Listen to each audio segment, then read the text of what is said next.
Okay. So, how many of you have visited the website page on the church website for the class? A couple of you, few of you? If you haven't, you should check there, because as we go, normally when I'm teaching, I'm giving you notes ahead of time for the class. Well, you are sort of dictating the pace of this, so the notes come afterwards often, and I post them there. So if you want to kind of get, up to date on the things that are discussed, I'm keeping notes here often, and I'm summarizing things and putting them there. And so it's a good resource there. The recordings of the class are on the top. If you scroll down, all the notes for each of the weeks are there. So just wanted to remind you that is available. So some of the things we discussed, like the love feast, like slavery in the ancient world, like there's more information there if you want to look at that. Okay, so last week we started talking about structural analysis, or I guess that's the technical term for it. We talked about phrasing or block diagramming. This is a way of really, I guess, outlining a passage that you're studying that allows you to trace the logical flow of the author's thought. What is the author communicating? And the first thing we did really is to ask, well, what type of literature are we dealing with? What kind of genre are we dealing with? Is it poetry? Is it a narrative? Well, we said this is a letter.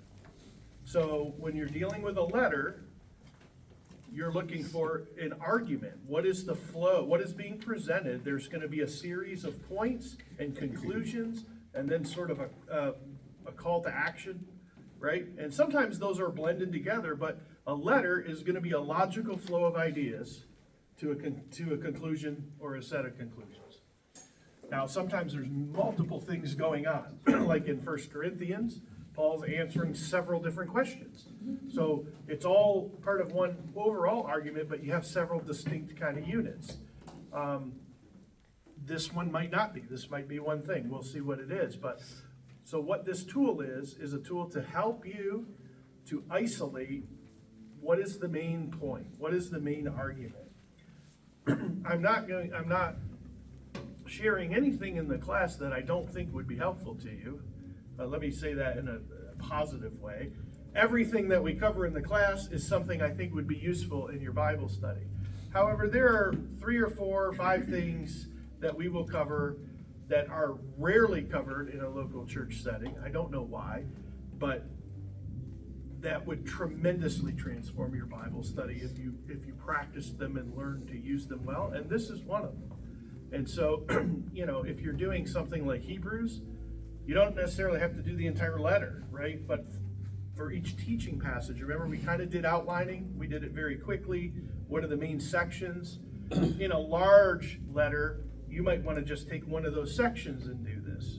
For example, if I'm preparing a sermon and I'm not sure, it's not like clear to me, where to kind of grab onto the thing. This is what I do. I take that passage and I start with this, because the one thing you want to make sure you get is the main point, right? You don't want to miss the point. I know brothers and sisters that I love dearly who are experts in the minutia, but cannot see the main point for the life of them. And it's like, that is all wonderful, but all of that stuff that's in these letters is designed to move forward a main idea. So don't miss the main idea. If you miss the main idea, you miss the whole reason the person wrote the thing. So anyway, it's like my kids, go to the store, pick this up, and then go have fun. All day, well, have fun. Well, that wasn't really the main point. Okay, so I gave a very brief introduction to this last time. I'm just going to refresh that because this is probably something newer to you. And so when you are reading something, you don't have to be like some sort of grammatical expert to recognize the different parts of the sentences or the different parts of the paragraph. I know, like, when people talk about structural analysis or something, everybody goes, oh my goodness, I hated grammar, I hated like 5th grade, whatever. But you, because you speak English and you're reading this and studying it in English, you intuitively have a much better grasp on how these sentences work than you think you do, right? Like my mother is not, she doesn't have a college degree, she doesn't have an English degree, she's not like a super well-educated person in letters, right? I mean, but if we were kids and I was like, man, we don't got no ketchup, she would say, we don't have any, right? Like, now, where did she get that? Just by listening to English, listening to people teach. Like, you hear that, you go, okay, I know that that's not, proper. And you know that too. So I don't want you to get intimidated by this. I'm going to walk you through it. You can do this, and it's the hardest part is getting over your own fear that you're going to do it wrong. Okay? So don't overthink it. But every sentence, every paragraph is made up of clauses. These are just words put together. And there are two kinds of clauses, dependent clauses and independent clauses. Dependent clauses, well, let me start with independent. Independent clauses, and this will get less technical in a minute, but I want to just lay this groundwork. Independent clauses stand alone. If I say that, you go, yeah, okay, that's a complete thought. I understand what that is. It can stand alone. You could say that and stop, and people would go, okay, yeah, I hear what you're saying. A dependent clause, you can't do that. It can't stand on its own. It depends on some other piece of information. So, for example, if I just make up a sentence, here's a sentence. We will respond with the utmost urgency. Well, to what? It doesn't matter. We will respond with the utmost urgency. If you said something and I said, okay, we will respond, could I stop there and you would know what's going to happen? Yes. So that sentence I just gave you is made up of two clauses, an independent one and a dependent one. If you said something to me and I said, with the utmost urgency, not so much, right? That depends on what is with the utmost urgency.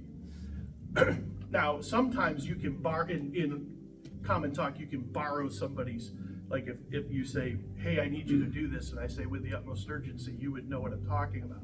But it doesn't work that way in written language. So here's the thing. We are going to look at Jude this way, and we're going to just put the independent clauses on the left, the stuff that stands alone on the left, the stuff that modifies that or gives you more information about it, we're going to indent it underneath what it modifies. This sounds harder than it is. All we're asking is this telling me something new, or is this giving me more information about something else? That's really what it boils down to.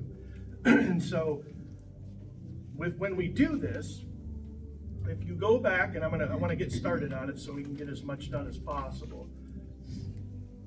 If you do that, and you go back after and read just the stuff that you have over to the left, you are tracing the argument, the main idea.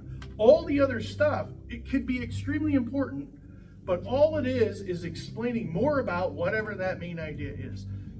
So if we want to know really what's the main argument of Jude, this will tell us, and it will tell you for any passage you do it with. And of course, right out of the gate, you have a little bit of a trick. So anyway, beloved is going to state, now that's not really a dependent, but because it's, whoops.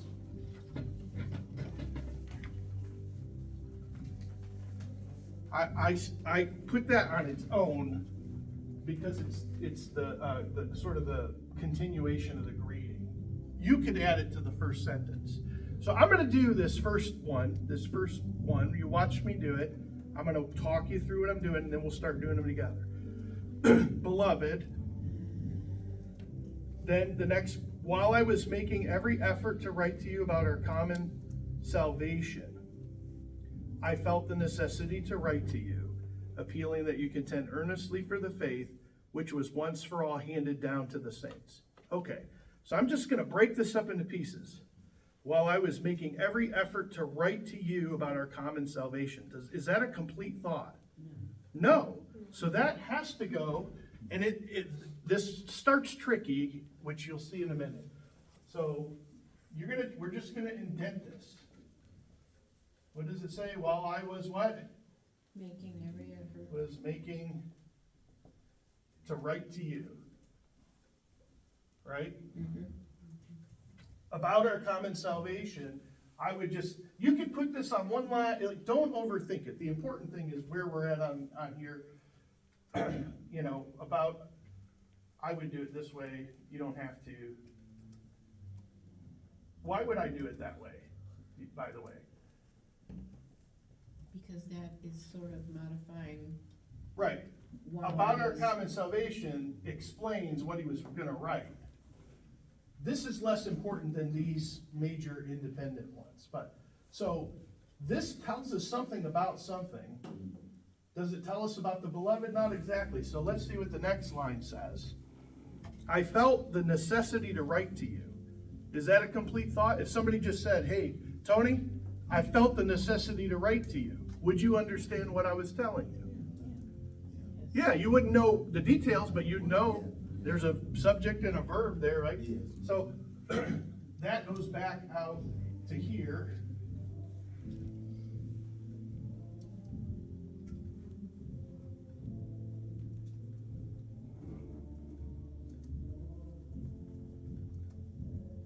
So far, the main idea is, beloved, I felt the necessity to write to you. Mm-hmm. About what? About our,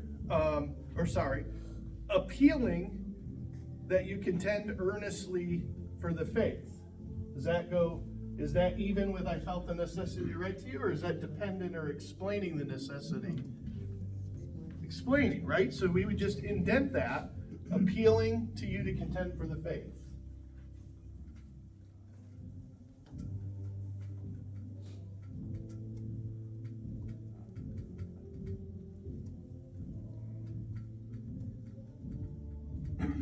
Okay?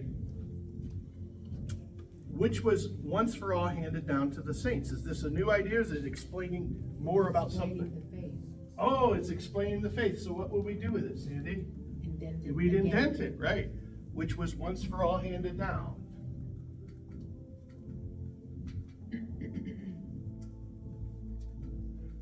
Okay? I'm going to just pause here. Let's look at, does this make sense to you why this looks the way it does? Beloved, because that is a little tricky, but while I was making every effort to write to you about our common salvation, is explaining what this writing, right? Appealing to contend for the faith explains the necessity that he wants to write with. Handed down explains the faith. So far, in these two sentences, if you were to summarize the main argument of what Jude has said so far, it would be, beloved, I felt the necessity to write to you. Do you see that? Yes. All the other stuff is really important, yeah, but it's not the main idea. The main idea is, brothers and sisters, I needed to tell you something, right? That's the main idea. Okay, now I want to clarify something because I've had people, it doesn't mean that the other stuff isn't important. It's all equally important, but we're trying to trace the argument. What's the main idea? So far, the main idea is, I felt the necessity to write to you. Not just I wrote to you, but I felt it was necessary to write to you. I had to write to you. There's something I had to tell you. So that's what we've got so far in the letter. Okay? 4, certain persons have crept in unnoticed. Does that explain any of this, or does that stand on its own as part of the argument? That would stand alone. Okay, we got a difference of opinion here, right? 4, because, right? So, because what? Because he felt the necessity? Is that why they did that? So here's a trick, like, well, why did this happen? What is going on? Was it because he felt necessary to write to them? No. Was it because they're beloved that these people crept in? No. This is an independent statement. For certain persons have crept in unnoticed. He's kind of, at that point, telling them what he wants to tell them. To be aware, people are creeping in unnoticed. Yep.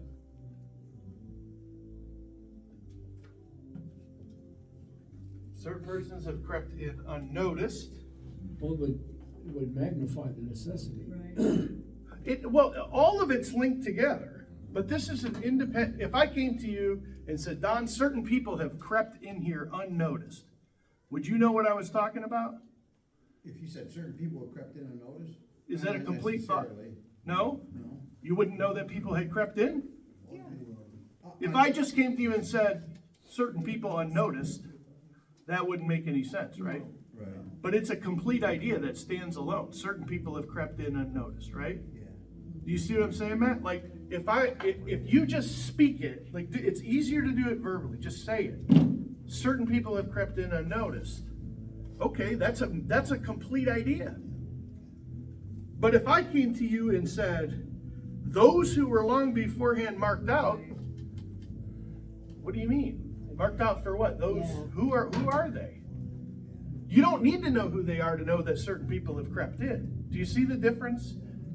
Listen, like, this is one of those things, if you trust, 90% of the time, if you trust your instincts, once you kind of learn how to do this, just listen to it and go, is this an idea that is complete? Right? That's one of the ways to think about it. Is this a complete idea? Complete doesn't mean that you have all the details, but you know what's going on when you hear that. Somebody crept in and nobody saw it. So for certain persons have crept in unnoticed, those who were long beforehand marked out for this condemnation. Does that stand on its own, or does it tell us something about those who crept in? It tells you about those things. So what do we do with it? Indent it. Right.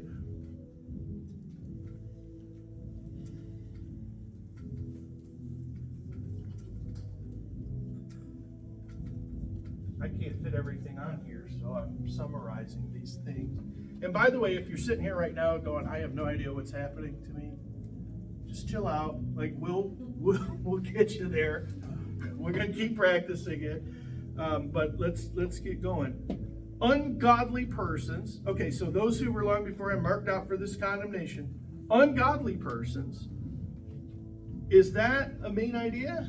If I came up to you, Paul, and said ungodly persons, well, you wouldn't know what I was talking about. So it goes back here, right?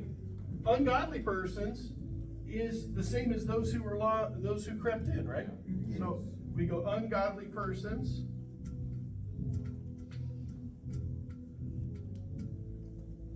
And what about these ungodly persons? So are you didn't indent that, correct? I did. I indented it to the same level No, as but to those. the. No, I didn't indent it there. You could make that argument. These are the places where I'm saying don't overthink it. Okay. I think there's an implied. I think there's an implied connection here because of the way that he develops it, but it's not. It wouldn't like be wrong if you did that. The key thing. Let me explain that too. The key thing in this tool is to identify these things that go all the way over to the left. Now, as you advance and get more sophisticated in using the tool, where these indentations become more important depending on what you're doing with this. But for what I'm teaching right now, the most important thing is figuring out these ones to the left and the main ideas under them. So if you put this here, you could put this all as sort of one thing. It wouldn't be wrong. I broke it down because there's underneath it, who turned the grace of God into licentiousness and deny our master. So I'm saying that these two categories are both explained. I went a step further than what I'm teaching you here. So, who turned the grace into licentiousness, and what was the second one? And and deny. So remember, ands and buts are always parallel.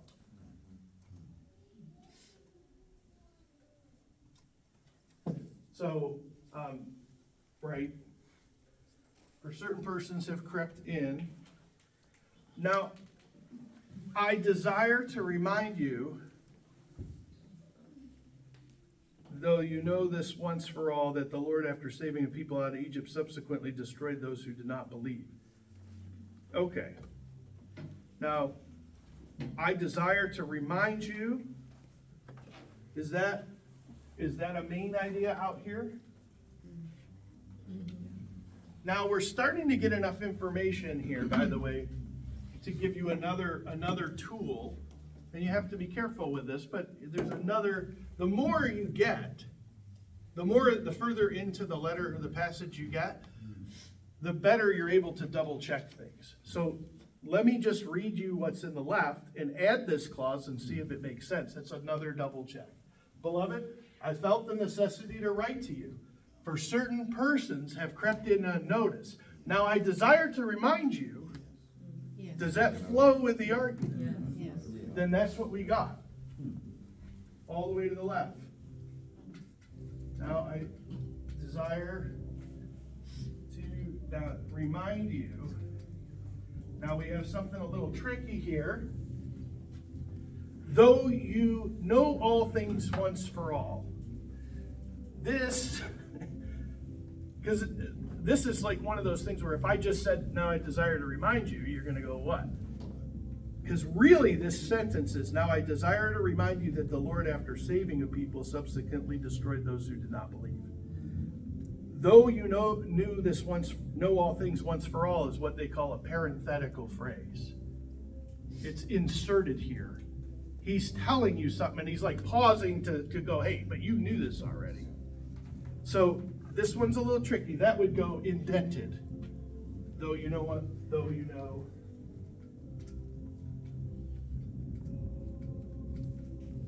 Because the main idea then picks up again back to the left. That the Lord, after saving the people,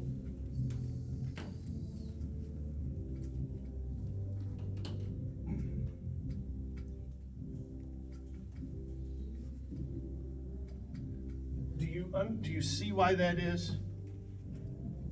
Does it make sense? Is there anybody who's completely lost?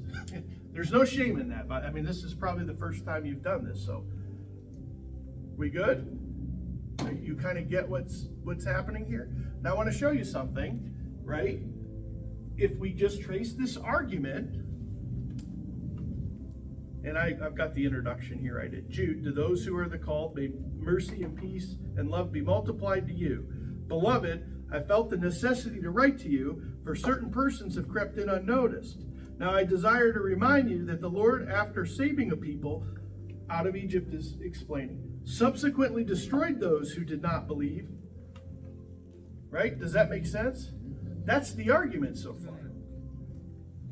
I felt necessary to write to you because certain people have crept in, and I want to remind you that the Lord, after saving a people, judged those who did not believe. That's the argument. That's his main idea.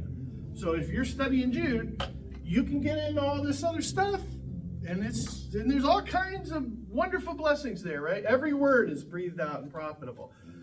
But every word is breathed out and profitable in a context. What's the context? Well, the main argument is the skeleton that all this is hanging on. And so you want to go, whatever other detail, like Jude is going to talk about all kinds of crazy stuff. Sodom and Gomorrah, and angels, and people fighting over Moses' body. All right, well, look, that's all really important. There's a lot of valuable information there, but it's all there to support this main idea. And what is the main idea?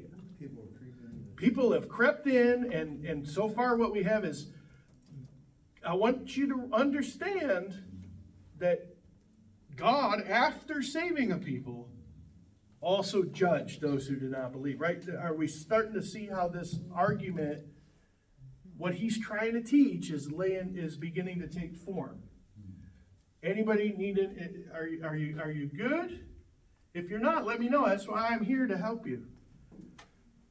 We good, kind of, in the middle? So that whole remainder of the sentence is still part of the main, Well, okay, so here's the thing, let me show you this. You can do this a couple different ways, and it depends a little bit on your personality. Some people are, well, I won't tell you the word my wife uses for me, but some people are more detailed.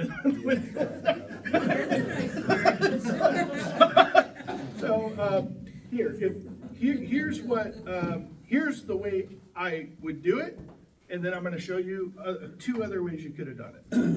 Now I desire to remind you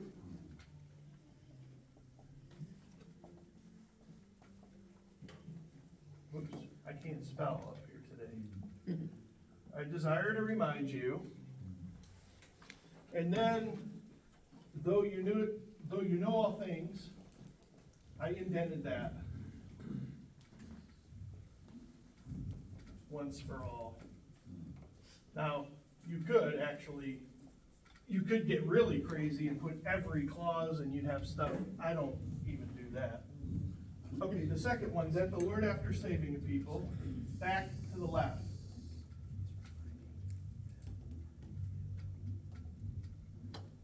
Saving a people. Okay, then I indented out of the land of Egypt.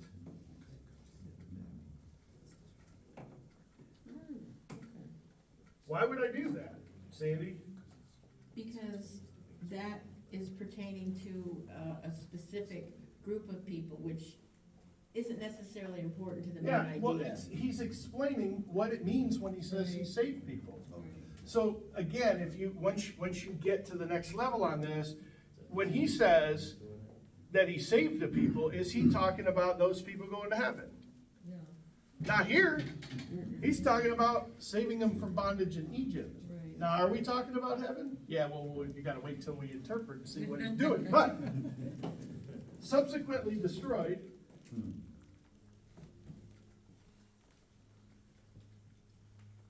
Destroyed those who did not believe. Now, I have that over to the left. And now, what's the next one start with? Verse 6 starts with what word? And, which means probably what? And it goes along with that. It's an equal truth. And angels who did not keep their domain, right? That's the NASB. We're using NASB for this class. But abandoned their proper abode, I indented that. Why would I indent that? Because that's giving you another fact about About the angels. Okay, I'll give you one more. He has kept in eternal bonds under darkness. Where do you think we should put that one? Back to the left, Back to the left. Why? Yep, I agree. because it's starting another thought. Yes.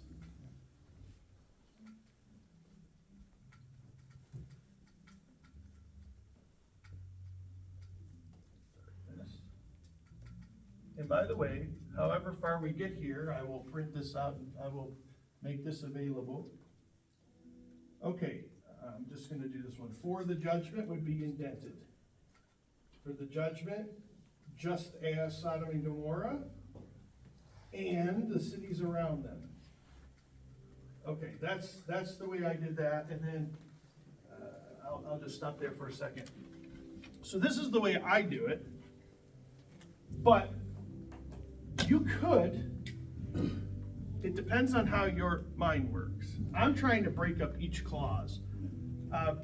If you could take this whole sentence and have it to the left, right? You could, that the Lord after saving a people out of the land of Egypt, it's not technically broken up by clauses, but you could put that. You could do this more in terms of sentences. You just would have to be careful because sometimes inside of sentences you'll have these parentheticals and other references. You could also go the other way and say, break it down further. right, you could say, beloved, oh, I erased that, let me go to here, now I desire to remind you. You could say, now that I desire to remind you to the left, though you know all things indented, and then indent again, once for all. Do you see that? And then back to the left, that the Lord, after saving a people, indent out of the land of Egypt, back to the left, subsequently destroyed, then indent under that those who did not believe. You could do it that way. That's actually the way I was taught to do it. It just takes a lot more paper. And so, like, the key thing isn't, like, you're not going to turn this in. No, I'm not going to grade anything. The key thing is, can you trace the main argument? This is a tool to help you trace the argument. Now, if you are preparing a class, like if you're Pastor Chris, for example, and you were going to teach on Jude, I would say slow down and take the time to work out in detail all these subsequent pieces, because those might be your other bullet points in your class outline or in your sermon, or if you're teaching a group of ladies at BSF, like, you might want to know, okay, here are the main subpoints, right? But for our purpose in this class, this is an introduction. I just want you to be able to see how to isolate the main argument. So far, the main argument is, beloved, I felt the necessity to write to you, for certain persons have crept in unnoticed. Now I desire to remind you that the Lord, after saving a people, subsequently destroyed those who did not believe, and angels who did not keep their own domain, he has kept in eternal bonds under darkness. That's the main, do you see, that's the skeleton on which all the rest of what he's saying so far is built. Any questions on that so far? I want to keep pausing, make sure we're all together. It's like the Marines, no man left behind. Yes, Brother Tony. Does the content have anything to do with the argument at all? Yes, it does.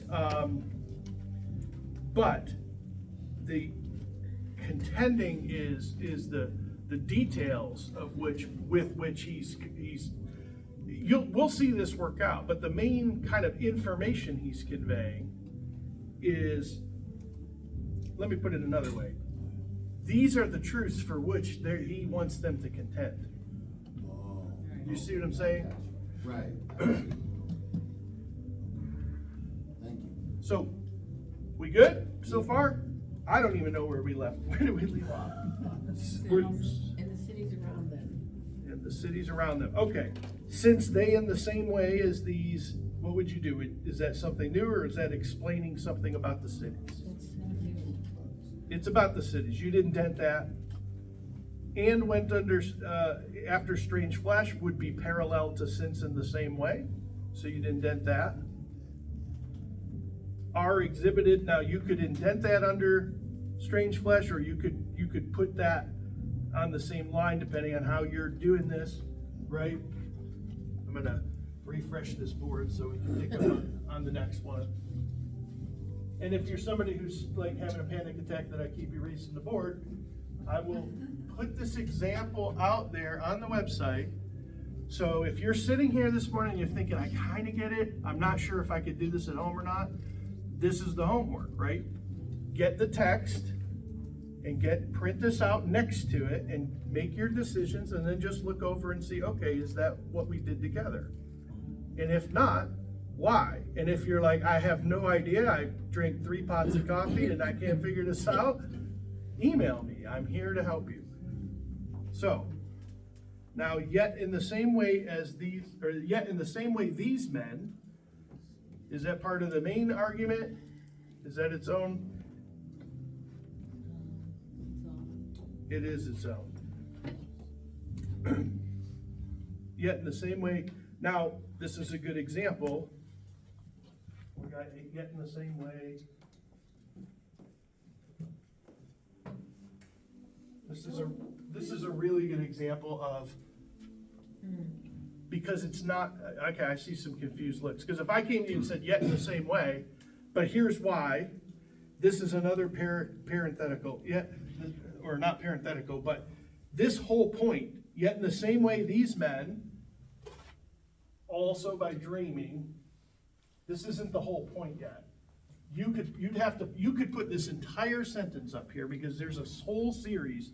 Yet in the same way, these men also by dreaming defile the flesh and reject angelic authority and revile angelic majesties. That's all of those is in one thing. You could put that whole thing here, or you could break it down. But if you break it down, then defile the flesh, revile, I think it's twice, those two would all have to also go to the left. Do you see what I'm saying? All right, it looks like maybe I confused you guys. I confuse you? Well, if you leave out also by dreaming, yet in the same way these men, that finishes the thought. It does. So let's double check it and see. Now, again, this isn't foolproof. When we go to interpret, you may go, oh wait, that actually goes with this. That's the point. Isn't perfection right now. The point is to try to get, what do I think the main argument is? Jude, to those who are called, may mercy and peace and love be multiplied to you. Beloved, I felt the necessity to write to you, for certain persons have crept in unnoticed. Now I desire to remind you that the Lord, after saving a people, subsequently destroyed those who did not believe, and angels who did not keep their own domain. He has kept in eternal bonds under darkness. Yet in the same way, these men defile the flesh, reject authority, revile angelic majesties. That's the argument. Are you hearing that? That's the key. Go ahead, Paul. But then couldn't those three be indented underneath the initial, yet in the same way these men, like, they defile? Well, the reason they're not, the reason I don't have it that way is because it says, the same way as these men isn't a complete thought, as Deanne's forehead, her forehead crinkled up like, wait a minute. So I saw that, which is good. No, that's good, because, but the rest of the thought is here. What are these men doing? By dreaming explains how they're doing it, but what are they doing? Defiling the flesh and rejecting authority. So rejecting authority is at the same level as defiling the flesh, because they're doing this and that. So they're defiling the flesh and rejecting authority and reviling angelic majesties.